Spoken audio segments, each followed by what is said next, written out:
desta carta. Falamos um pouco de Filadélfia.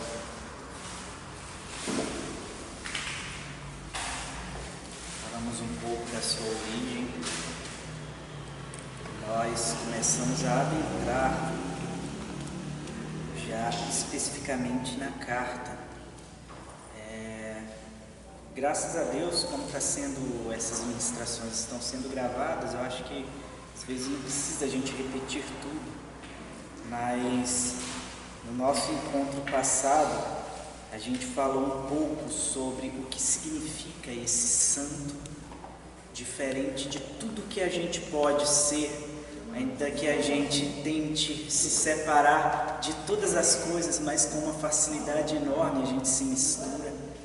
A gente consegue, inclusive, pegar a cor do sol de andar um pouco de dia.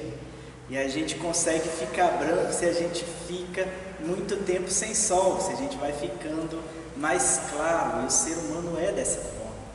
Então ele se mistura, ele não consegue de modo algum manifestar uma separação tal como em Deus se manifesta. E por isso que nós falamos da santidade dele.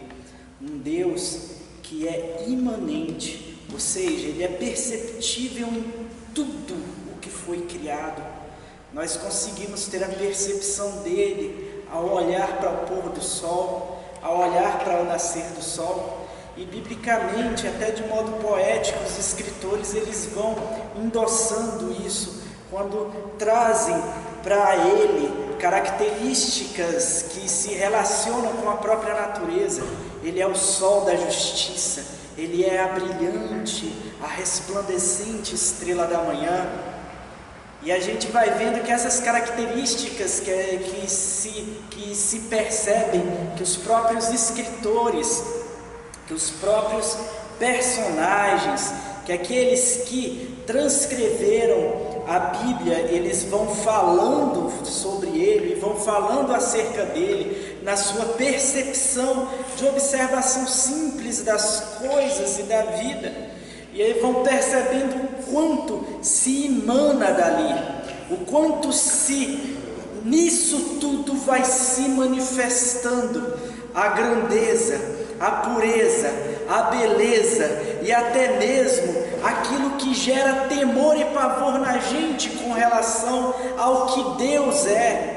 Nós vemos Jó, por exemplo, é de um redemoinho, é de uma tempestade que ele vem e se manifesta a Jó, que ele vem e fala a Jó, de sorte que Jó, ao final da sua tribulação, da sua provação, da sua tempestade, ele chega a dizer: antes eu te conhecia de ouvir, mas hoje os meus olhos te contemplam.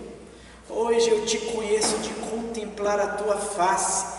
Entretanto, nós, sendo perceptível em tudo que há, no sorriso de uma criança, no olhar compenetrado, profundo e sábio de um idoso, em tudo isso, vendo a manifestação dele, nós sabemos que ele transcende tudo isso, que ele não é e nem se confunde com nada disso, porque ele está além de tudo isso. E isso é a santidade em sua perfeição, em sua manifestação absoluta. Ele consegue se fazer perceptível, mas ele não é o que ele criou. Ele é incriado. Ele não se estabeleceu na existência conforme tudo existe. Não. Deus, ele é incriado. Perdão, irmãos. Deixa eu colocar aqui. O silencioso eu esqueci, sempre eu coloco, mas hoje eu esqueci. Ele é o Deus incriado, ele é um Deus invisível, mas é um Deus absolutamente real. Isso nós falamos sobre a santidade dele. Parecem questões filosóficas, mas não. Eu me pegando esses dias dentro do meu carro, e eu que gosto de ver assuntos sobre física, sobre a teoria da relatividade, sobre a física quântica, sobre a grandiosidade do universo, sobre como que as leis da natureza elas são terríveis e ao mesmo tempo são magníficas, como que o cosmos ele vem sendo montado, arquitetado, produzido, projetado e colocado em prática através da palavra desse Deus que é maravilhoso, esse Deus que consegue, em criando tudo, não depender da sua criação, mas a sua criação é que subsiste, depende, está toda feita nele, por ele, para ele, e dependendo dele, e tem a ciência de que dela ele não depende. É um Deus que sustenta a sua criação, mas sustentando a sua criação por graça, por misericórdia, por manifestação de puro e simples amor. Ele não se confunde com ela. Um Deus que consegue ter a percepção de tudo que Ele criou, mas fora e ao mesmo tempo dentro desta criação. Isso é maravilhoso. E eu estava dentro do meu carro, eu pensando nisso, sobre este absoluto que está fora da criação, que consegue criar coisas como, por exemplo, o tempo. O tempo é indiscernível. O tempo é uma coisa que a gente não consegue nem mesmo entender. A gente não consegue ter a percepção absoluta do que é o tempo. O tempo seria, na mente dos cientistas, o que chamaríamos de uma quarta dimensão. A dimensão, ela se estabelece na largura, na altura e na profundidade. Paulo até fala disso. Quem conheceu a mente do Senhor? Quem foi que passeou pelos seus desígnios? Quem conseguiu perceber a altura, a profundidade, a largura do conhecimento que há em Deus? E o tempo, ele fora dessas três dimensões se manifesta como outra dimensão, e Deus está até mesmo fora dessa dimensão, conduzindo toda essa dimensão e se manifestando, né, em todas estas dimensões, na hora que Ele quer, conforme Ele quer. Nós vemos, por exemplo, para Abraão, lá em Gênesis, que vem ali diante de Abraão 3 varões. Diante de um deles, Abraão se prostra, Abraão se curva, porque Abraão consegue enxergar neste varão o seu Senhor, porque ali é uma manifestação da figura do próprio Cristo, porque criatura nenhuma como os anjos, eles aceitam adoração. Quando alguém vai adorar algum anjo, o anjo sempre vira: não faça isso, se levante, não faça isso. Mas aquele recebe a adoração e até o prostrar de Abraão, porque aquele que é o Senhor é a figura de Cristo, fora do tempo em que Ele veio para cá, porque Ele é em si mesmo atemporal, e a gente não consegue entender o que é a característica de humildade que há nele.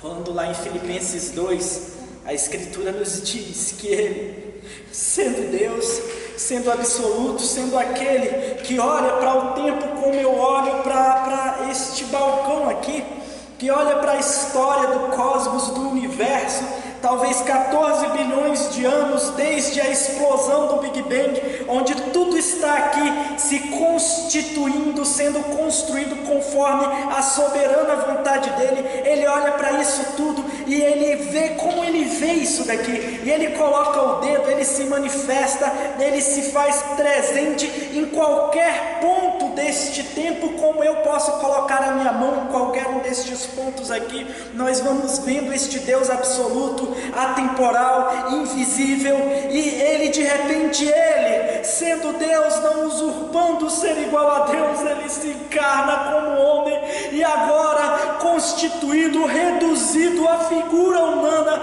Ele vem obediente até a morte de cruz. Olhar para essa humildade, eu digo para vocês, que é fazer com que cada um de nós se aperceba diretamente e no que de fato nós não somos nada. Até quando nós estamos caminhando em uma aparente humildade, a nossa percepção é que a própria humildade manifesta em nós é igual a nada, perto da humildade absoluta que se manifesta nele. Essa santidade, essa humildade que deixa qualquer um embasbacado, qualquer um bobo diante do que ele é. é que vem aqui manifestando para a gente: eu sou o santo, o verdadeiro.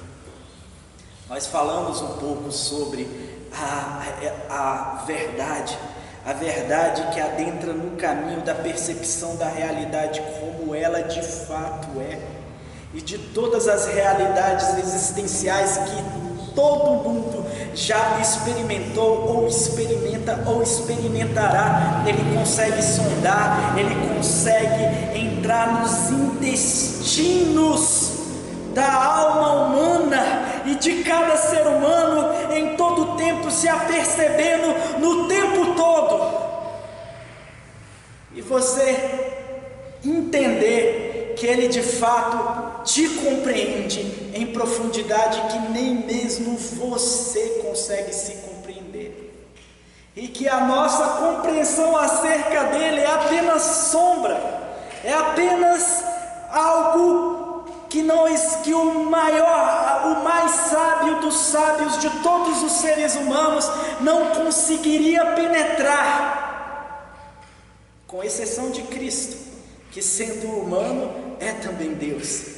Mas dos humanos, tirando Cristo, ninguém conseguiria penetrar no que é este conhecimento, no que é esta ciência, no que é esta percepção de realidade, porque um simples passo na imaginação do que é essa percepção de realidade pode deixar um ser humano absolutamente louco, enlouquecido pela quantidade de informação que se vem daí. Porque o ser humano, sendo ele consegue ser um universo dentro dele mesmo, e Deus, ele consegue passear, entender, compreender e penetrar essa multiversalidade que hoje, contemporaneamente a nós, se manifesta como mais de 7 bilhões de indivíduos, e não só nos indivíduos humanos, mas também na sua natureza. Ele consegue penetrar sabendo e conseguindo discernir o que é a sua natureza. Para o homem só resta se prostrar mesmo, se render e se humilhar, porque quando ele se manifesta na sua forma glorificada, o próprio João cai como morto. E de fato não tem outra coisa, não tem outro tipo de manifestação humana, não tem outro tipo de consequência, de efeito do ser humano diante do absoluto da sua glória, se não cair como morto.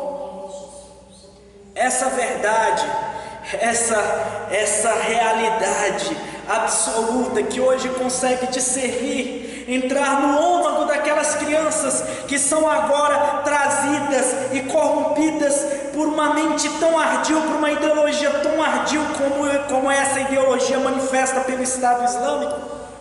Esses dias eu estava vendo um menino que ele tinha 13 para 14 anos e que ele decidiu não participar do Estado Islâmico, e ali eles arregimentam crianças com 8, 9, 7 anos de idade, e aqueles garotos, eles já colocam arma na frente deles, colocam aqueles garotos para degolar pessoas, para matar pessoas do modo mais cruel. E esse garoto de 13 anos mais ou menos, que ele falou: não, eu não quero participar disso, eu não quero fazer essas coisas. Eles colocam diante de todas aquelas outras crianças e falam: porque ele não quis fazer, nós vamos mostrar qual é a pena, e lhe arrancam as mãos e os pés na frente de outras crianças.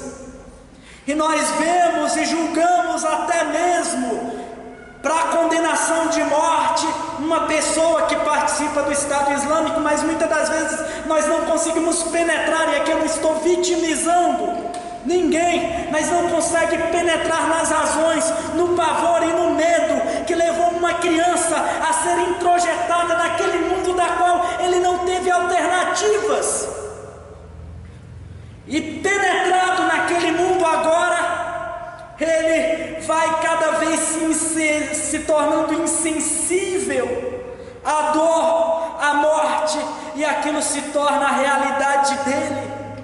Só Deus sabe Como lidar com uma situação dessa? Só Deus sabe, nenhum de nós pode fazer isso.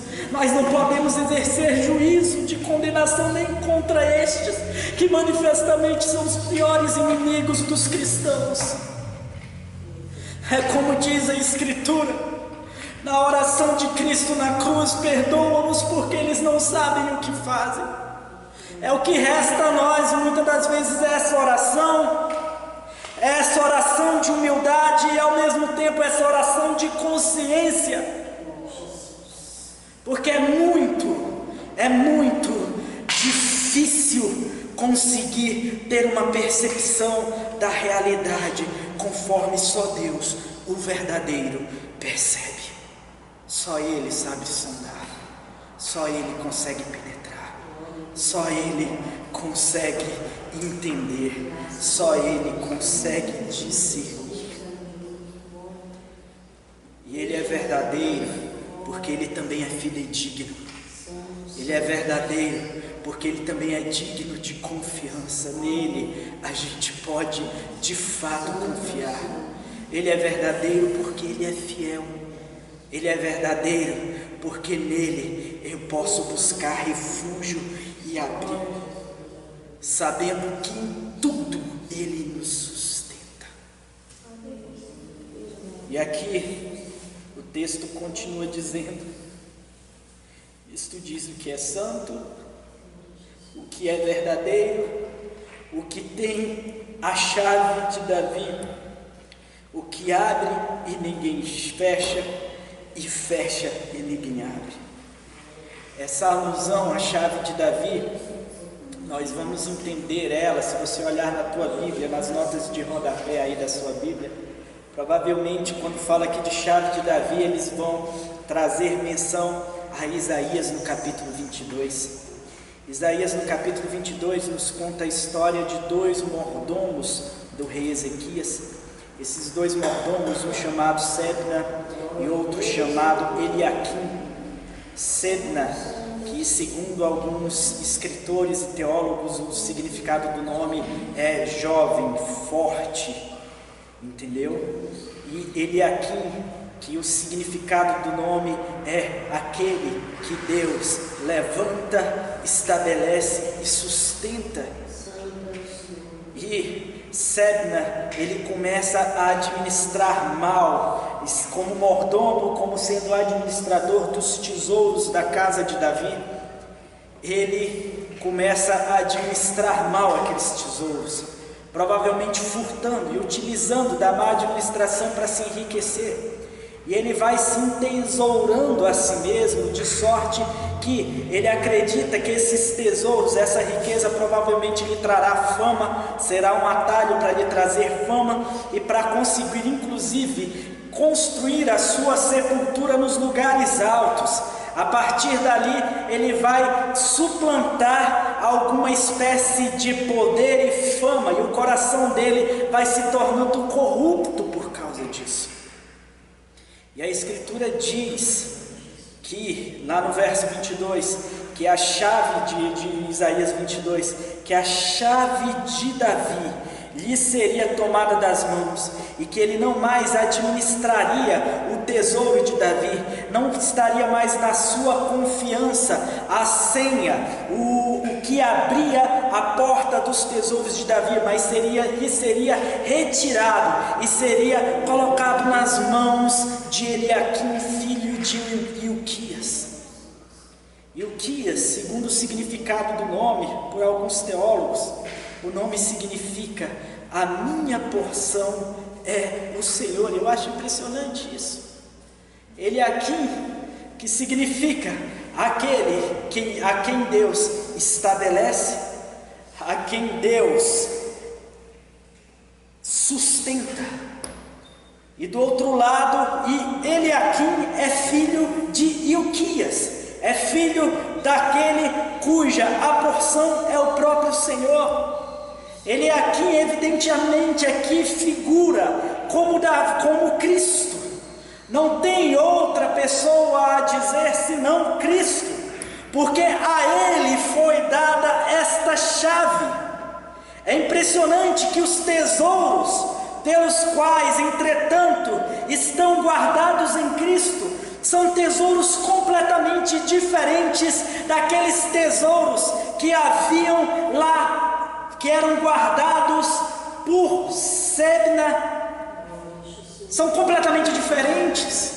Não se estabelece nem em prata e nem em ouro. Eu acho isso sempre incrível. Eu já falei isso algumas vezes. Eu acho impressionante que os crentes dizem: Ele é o Deus da prata e do ouro. Eu quero dizer que ali, por exemplo, quando Pedro está passando junto à porta do templo em Jerusalém, ali no pôr do sol, de sorte que no pôr do sol as pessoas se projetavam contra a sua sombra, porque, segundo diziam, a sombra de Pedro curava, e ali ele está passando junto ao templo de Jerusalém, e ele vê ali um paralítico que estava ali mendigando, aguardando uma moedinha, uma dracma, um denário, alguma coisa desse tipo, e de repente ele fala: não tenho prata e nem ouro. Ou seja, o que dizem ser o Deus da prata e do ouro, de repente vai e diz: não tenho prata e nem ouro, porque de fato o que Deus tem não pode ser caracterizado por prata e nem ouro.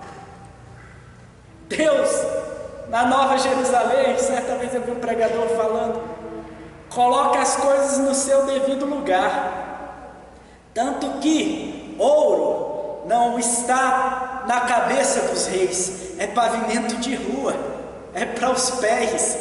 Ouro existe para os pés. O nosso mundo é que é de cabeça para baixo, onde a gente pega o ouro, a prata, essas coisas bobas, tolas, e quer utilizar isso para se exaltar. Uma pessoa é conhecida e ela vai se achando famosa e cada vez mais conhecida a partir do que? Do patrimônio que ela tem. Para os homens é uma manifestação inequívoca de poder, por exemplo, andar num carrão. Os homens acham e eles consideram que aquilo vai mostrar o que eles de fato são. Isso daqui prova o que eu sou. E a própria teologia da prosperidade vem trazendo esse cunhão, onde você manifesta o que você é a partir do que você tem. Nós conversávamos aqui e eu via, não lembro quem que comentou, se foi o meu pai ou foi o pastor Elcio, uma pessoa falando, foi o pastor Elcio, que uma pessoa falando para ele diz: uma igreja onde o seu pastor, ele não é próspero, essa igreja, ela significa que ela está com o pastor errado.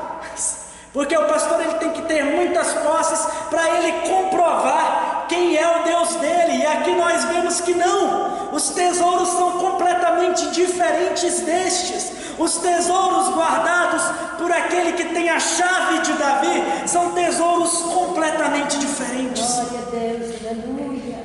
São tesouros que a traça e a ferrugem não podem consumir.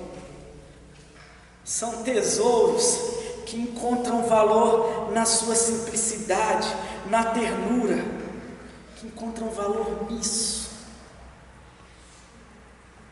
Paulo, lá em Romanos 11, no capítulo 11, a partir do verso 36, ele falando acerca desses tesouros, ele diz: quem conheceu a mente do Senhor? Quem foi que discerniu os seus caminhos? Ó grandeza de sabedoria e de riquezas que há no conhecimento de Deus, e tão somente no conhecimento de Deus. Não existe herança da chave de Davi para quem não tem como sua principal porção, como sua única porção, como a sua verdadeira porção, como a sua porção sublime, equivalente e suficiente, o Senhor. Quem não é filho de Ilquias não herda a chave do reino. Nas mãos de Cristo está essa chave. Colossenses, no capítulo 2, no verso 3, eu queria que alguém pudesse ler aí para mim.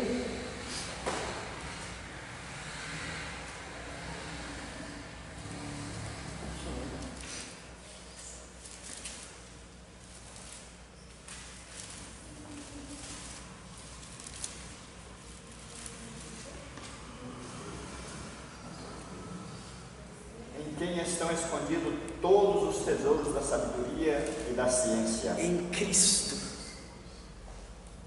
no qual estão escondidos todos os tesouros da sabedoria e da ciência.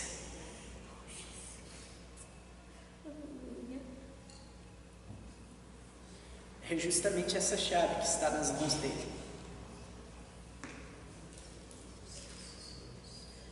É a chave que guarda os mistérios, que guarda os tesouros da sabedoria e da ciência do nosso Deus. Essa sabedoria de fato traz conforto para a alma.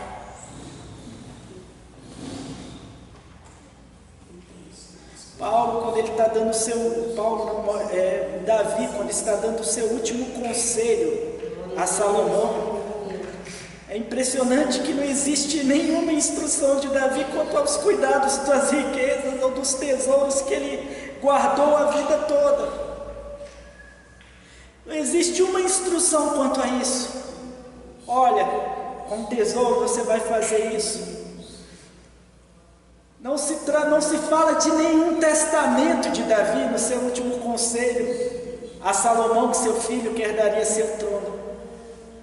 Mas o conselho de Davi é o seguinte: guarda as ordenanças, guarda os mandamentos, os tesouros pelos quais Davi, já morrendo, já estando no leito de morte, sentindo as agonias e a dor da velhice, e de tudo ali que consigo a velhice traz, tendo ele 70 anos de idade, ele vira para Salomão e ele fala: guarda essas ordenanças, os tesouros que ele expõe do seu coração, a chave que ele entrega nas mãos do seu filho, enquanto ele abre o seu coração, enquanto ele abre a porta do seu coração, se inicia com isso: guarda, guarda.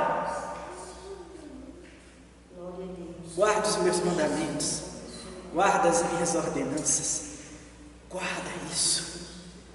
Não havia tesouro maior que ele poderia deixar para o seu filho. Muitas das vezes deixar casa, deixar bens, isso só vai gerar espinhos para a alma dos filhos. Agora, quando se deixa este tesouro, eu digo para vocês, o filho, ele simplesmente adentrou nos portais da vida eterna. Glória a Deus, aleluia. Em Mateus, no capítulo 16,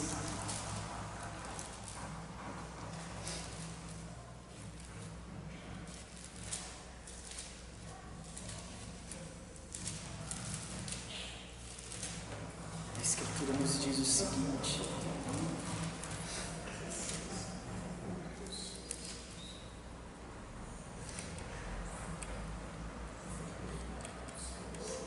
e chegando-se Jesus, no verso 13, e chegando Jesus às partes de Cesareia de Filipe, interrogou os seus discípulos, dizendo: quem dizem os homens ser o Filho do Homem?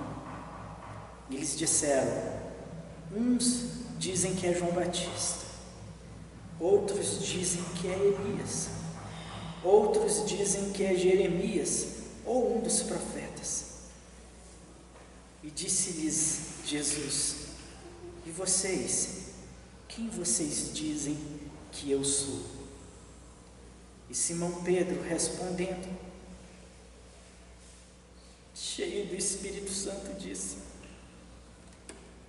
tu és o Cristo, tu és o Filho do Deus vivo, tu és o tesouro, tu és a fonte de riqueza do interior de cada homem, tu és a graça absoluta que nos basta, que nos é completamente suficiente, distante da qual nós não queremos viver e não podemos viver, porque ainda que nós quiséssemos, nós não poderíamos, porque uma vez que o nosso nome é inscrito no teu livro, de lá não tem como ser retirado, e ainda que nós pudéssemos, nós não quereríamos isso, porque de fato o Senhor é tão bom, o Senhor é tão amoroso, a ternura que parte de Ti é tão sublime, que nos cativa no Teu amor e nos constrange no Teu amor.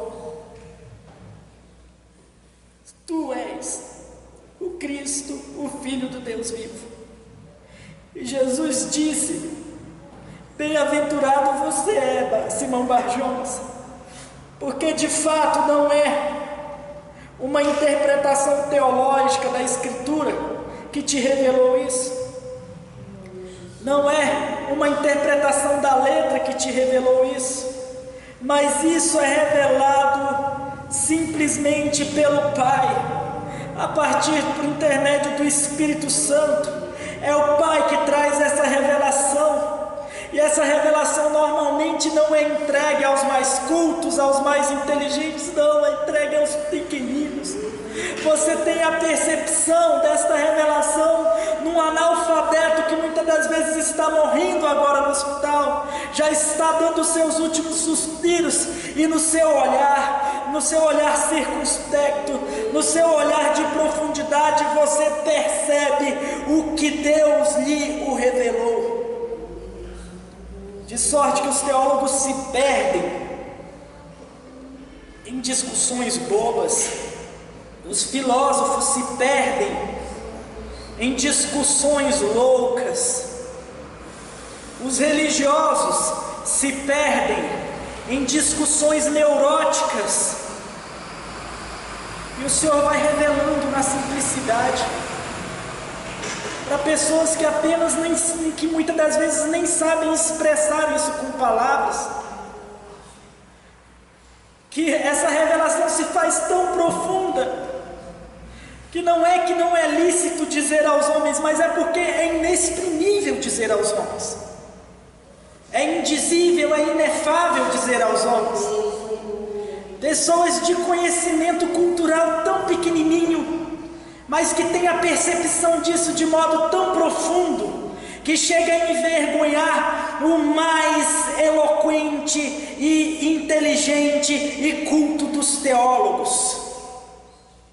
E aí ele diz: não foi nem a carne, nem o sangue, nem a tua inteligência pessoal, nem a tua capacidade intelectual, nem nada disso, mas o meu Pai que está nos céus que te revelou. Pois também te digo, tu és Pedro, e sobre esta pedra, aqui Jesus está falando dele, não de Pedro, edificarei a minha igreja, e as portas do inferno não prevalecerão contra ela, e eu te darei as chaves do reino dos céus, para que você, e não somente você, a todo aquele que crê, porque essa promessa não é dada a Pedro, é dado a todos aqueles que, tal como Pedro, são pequenas pedras edificadas sobre o fundamento maior, que é Jesus Cristo, que é a pedra de esquina, que é a pedra de escândalo, que é a pedra de tropeço. E nós recebemos de Deus a senha, a chave dos mistérios profundos que só existe nele. A maioria desses mistérios, amados, nenhum de nós vai conseguir falar, nenhum de nós vai conseguir discernir, mas todos aqueles que são confrontados, que são colocados diante desse mistério, caem como morto, embasbacados, e são erguidos só pelo poder que há nele, para simplesmente dizer: eu sei quem tu és, apesar de eu não conseguir te explicar. Eu te amo na medida que eu não te entendo.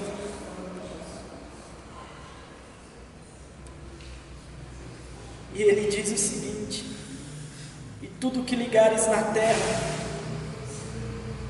uma vez que você tem acesso a esse tesouro, conforme a sabedoria acessível a partir desse tesouro, e tudo o que ligares na terra será ligado no céu, e tudo o que desligares na terra será desligado no céu.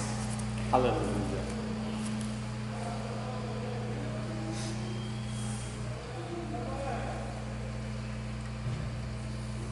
Ele é aquele que tem a chave de Davi,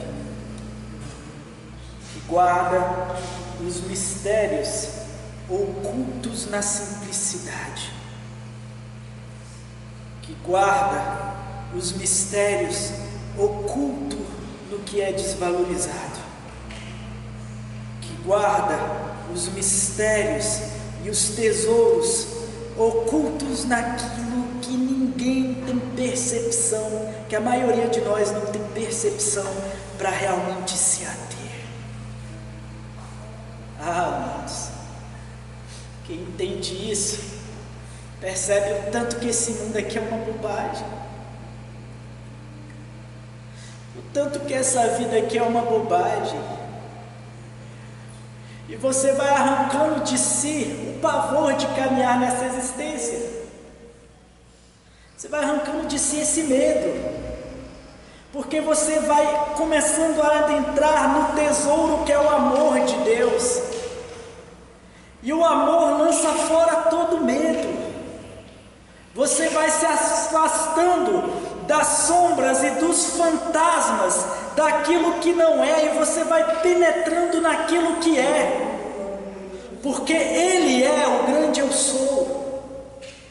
E aí você vai deixando de lado o medo da morte, o medo da perda, o medo da solidão, o medo de não ser bem interpretado.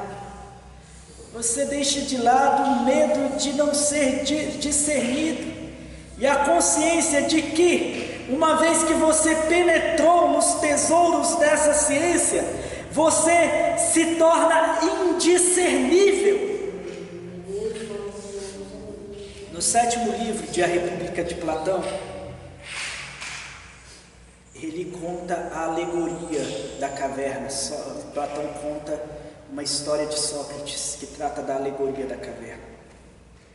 E é impressionante que essa história ela é fantástica como sendo um padrão para se conseguir entender um pouco da realidade. E Platão, ele descrevendo o que Sócrates disse o seguinte: imaginemos uma caverna. Se você pudesse imaginar uma caverna, onde dentro dessa caverna estão vários prisioneiros amarrados. Esses prisioneiros estão atados de modo que eles não conseguem virar o rosto, virar a cabeça para olhar para trás, para um lado nem para o outro.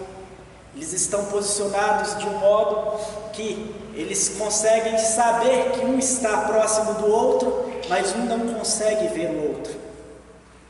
E atrás deles existe um caminho. E atrás deste caminho existe uma fogueira. Esta fogueira que está acesa projeta na parede da caverna que está à frente dele apenas uma luz.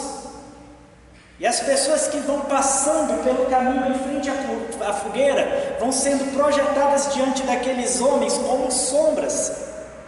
E as suas vozes são apenas ecos, que eles não conseguem discernir direito o que esses ecos são. E aí eles veem figuras e eles passam a vida toda achando que de fato a realidade e as coisas são aquelas sombras e aquelas figuras do que não são. E que os sons são aqueles ecos indiscerníveis, reverberando a partir do barulho que as pessoas que caminhando nesse caminho que está atrás deles vão fazendo. Por ali podem passar objetos, podem passar cavalos, e eles vão estranhar uma figura de repente. Se porventura passa um homem montado num cavalo, eles vão imaginar que seja um centauro, aquela figura mitológica, onde é aquele homem com corpo de cavalo, daqui para cima é homem e daqui para baixo é cavalo. Se passa uma pessoa montada no camelo, eles vão imaginar outra figura mitológica. Se porventura passa uma serpente ou um dragão com um pássaro na boca, eles vão discernir como sendo uma espécie de quimera. Quem sabe vão discernir dessa forma. Entretanto, imagine que um desses homens ele é solto, libertado, e sendo solto, libertado, ele é arrastado até fora da caverna. No primeiro contato com a luz, os seus olhos que passaram a vida inteira sem o contato da luz do sol, eles sentem uma dor enorme, porque o choque da realidade é sempre dolorido. É necessário que você seja ferido para que de fato você comece a entender as coisas como elas são. E aí, diante dessa dor, ele começa a ver as coisas como elas são. Ele começa a ver as pessoas como as pessoas são. E começa a ver árvores, contemplar tudo isso. E dentro da sua mente os conceitos são ampliados.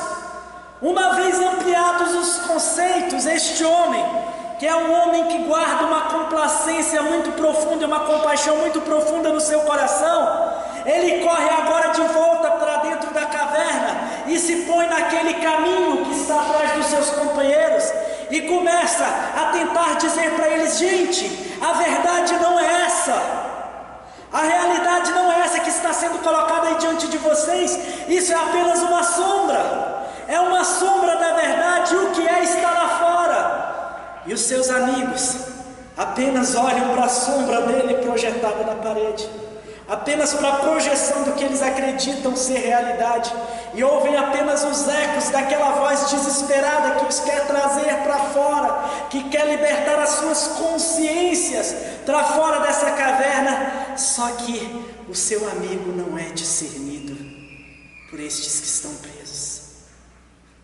Assim é o homem espiritual. A gente alcança essa liberdade indescritível que há em Cristo. E uma vez que a gente vai adentrando e contemplando estes tesouros do conhecimento e da sabedoria, cada dia que passa a gente vai ficando mais indiscernível. Indiscernível. É tão indiscernível que quando uma pessoa assim perde um filho, ele diz como Jó: Deus o deu, Deus o tirou, bendito seja o nome do Senhor. É tão indiscernível que ele não caminha mais nos pavores constantes da vida. É tão indiscernível que ele não considera nem a sua vida como valiosa. Paulo, em Efésios, no capítulo 21, ele vai dizendo lá que ele não considera mais valor nenhum na sua vida, a não ser o seu chamado, a sua vocação, a não ser completar o desígnio de Deus na sua vida. Porque de fato ele é aquele a quem Deus levanta, estabelece e sustenta. Ele nasce de Ilquias, que é aquele em quem a sua porção é o Senhor. Jesus Cristo discerne isso de maneira muito absoluta e linda. Eu disse isso lá em João capítulo 4, verso 34, que quando ele, inquirido pelos seus discípulos: Senhor, nós precisamos comprar comida, ele diz: a minha comida e a minha bebida é fazer a vontade daquele que me enviou. A minha comida e a minha bebida é fazer a vontade daquele que me enviou. Em João 17, no verso 10, ele ainda diz o seguinte: Senhor, tudo que é meu é teu, e tudo que é teu é meu. São estes tesouros que ele coloca diante de nós. É essa porta aberta que ele coloca diante de Filadélfia. Filadélfia, que significa o amor entre irmãos. Vamos ficar de pé em nome de Jesus.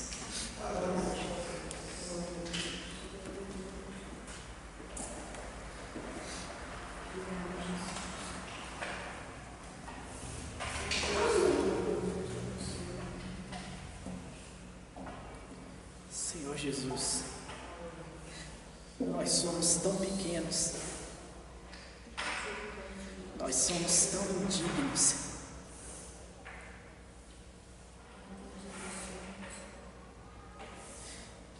mas olhando para a nossa pequenez, para a nossa indignidade, a tua misericórdia superabundou e conseguiu cobrir a multidão dos nossos pecados. E aprove Deus revelar os mistérios escondidos desde a fundação do mundo, desde os séculos dos séculos. Aprove o Senhor revelar estes mistérios a nós.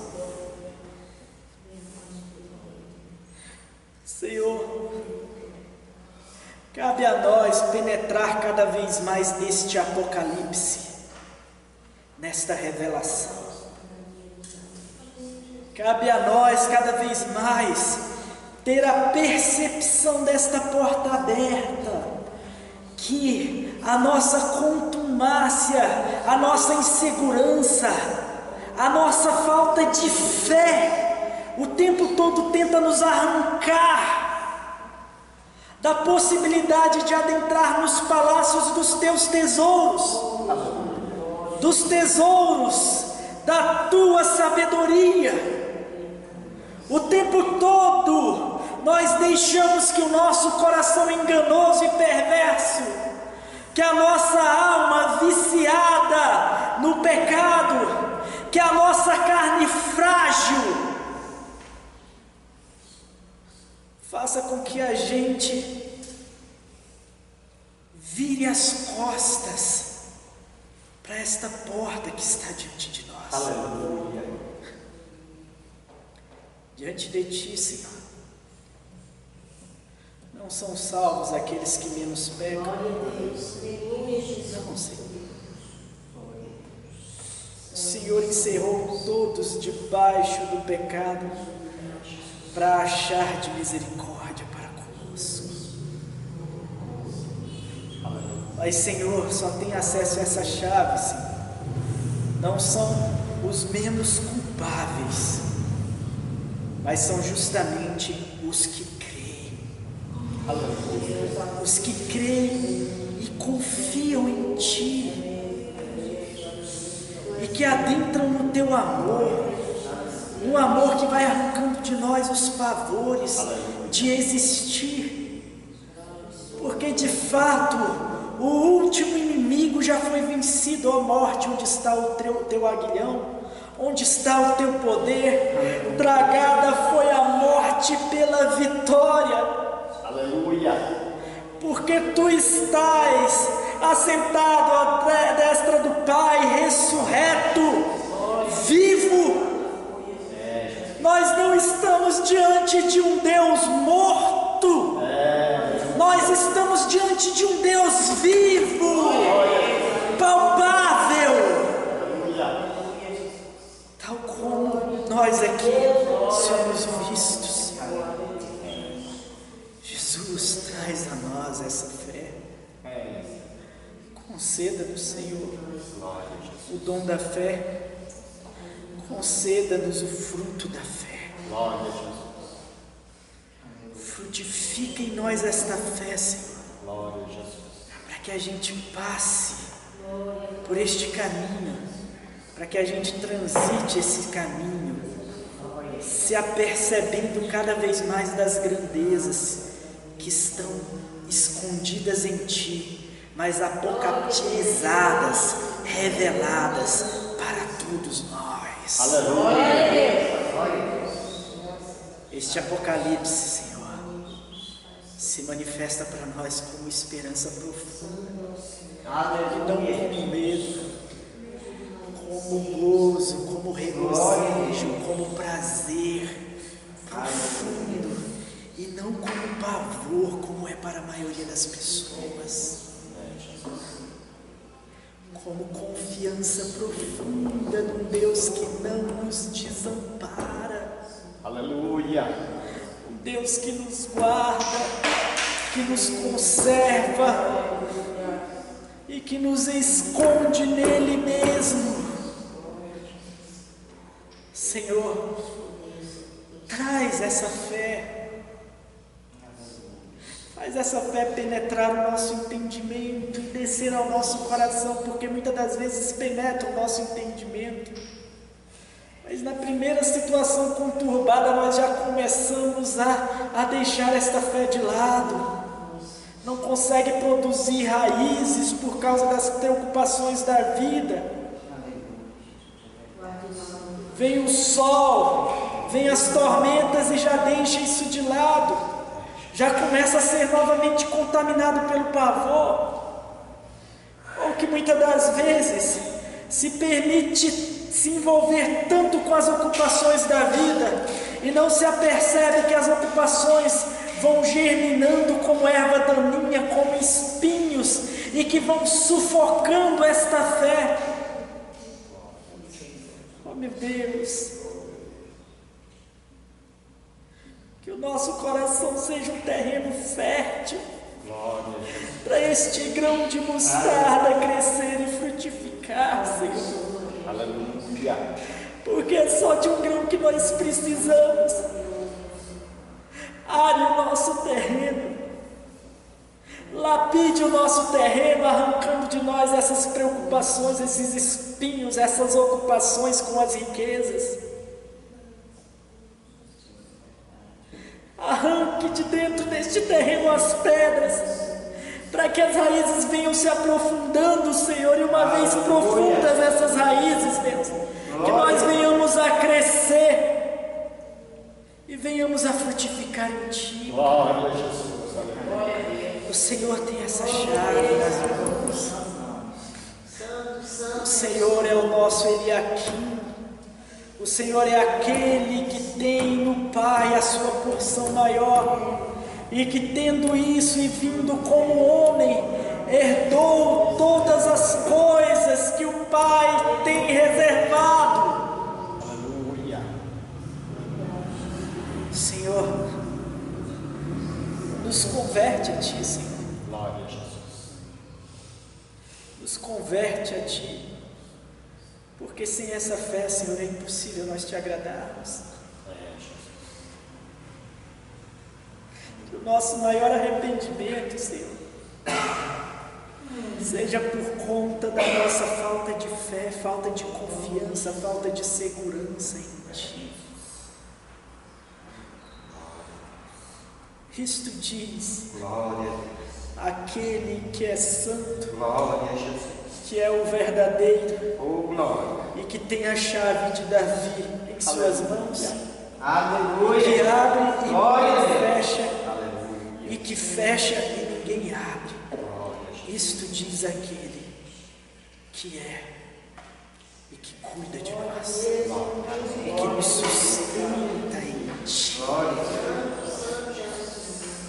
O Deus que levanta, que estabelece e que sustenta. Esse é o nosso Deus. Em nome de Jesus nós Te agradecemos, Pai. Amém.